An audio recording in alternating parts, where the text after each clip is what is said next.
I'm a Lumbee in Nanacoke, so immigration and the Second Amendment are pretty important to me, and I have a lot of strong feelings. First, my question about immigration is, you're talking about steeper and harsher penalties for illegal immigrants or people who have become illegal by overstaying their welcome. Obviously, I think that's a little hypocritical, and well, white people who came to this country are the descendants of immigrants who overstayed their welcome. And I'd like mostly just to say that it's philosophically it's a little ugly.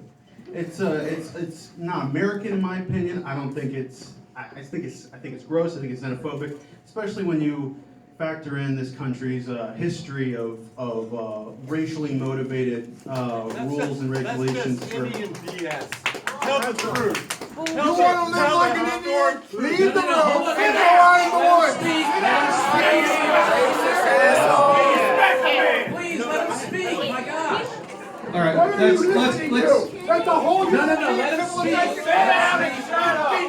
Is it illegitimate? Is that what you're trying to go? Let's keep it calm. Let's keep it calm. We've got about maybe 15, 20 minutes. Let's get as many questions in as we can. Wow. Okay? Let the man finish. I'm sorry, I kind of lost my train of thought. What was Keep going. What are the No, punishments? Right. So, in the majority of this country's history, there was a racial regulation, on who can come, who cannot. It changed in the early 1900s, and it's been modeled back and forth with every time there's any political momentum.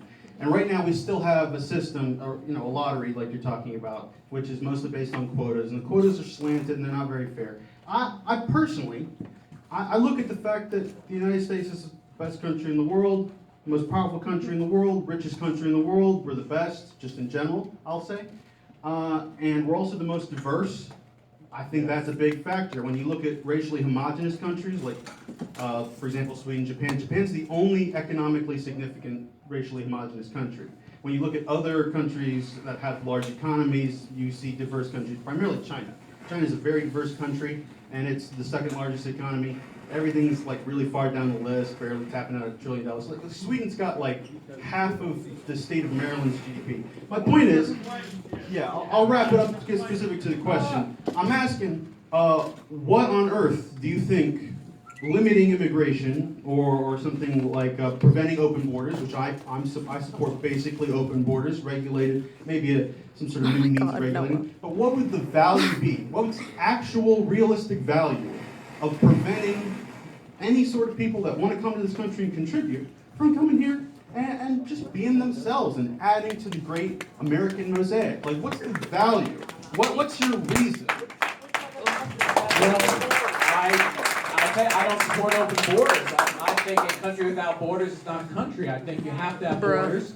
And I think that we are very generous. This country is very, very generous in the number of immigrants we let in. I mean, we have 1 billion a year. And I'm going to disagree with you about China. China is not diverse. There are actually two peoples in China, and actually the one group, and I don't remember the name, but the one group actually doesn't like the other group. They think the other group, they may be various regions. Japan is very non-diverse, but China is pretty non-diverse. Look, we are the most diverse country in the world, and it is what makes this country great. That's the thing. But we have people, but we have a different kind of immigrant now. We have an immigrant and what kind of immigrant? They're brown. You're all illegal. What kind of San immigrant? Bernardino. Not because they're brown. 9/11. What? Orlando. Because we have a different kind of government. We have a government that has become, and there are people who say, you Face reality. You cannot have a government that is Bye, Felicia.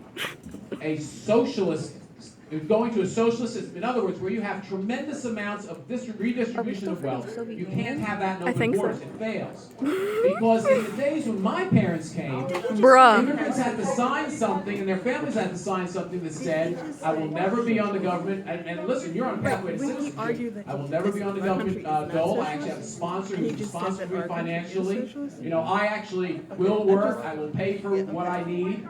We don't have that anymore.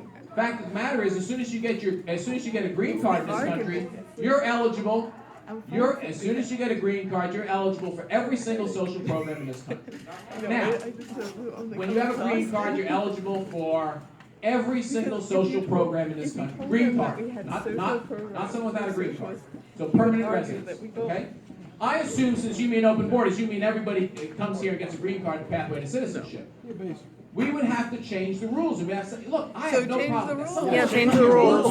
And educate themselves, no problem at all with that. But if you want to come here and you want to live on the work of other people by going on welfare, and then you insist that you are due welfare, that's not how immigrants made this country great. So I'm going to agree with you. If you have immigrants coming in and they are, and we talked about this, Bro, you ruined the country. Our economy isn't. They want to come here and work. They're not going to be. They're going to add to our economy, not subtract from our economy. No, I have no problem with that whatsoever. I am not a no immigration person. I'm not. But I am not an open borders person either. I'm not an open borders person. Next question. Next question.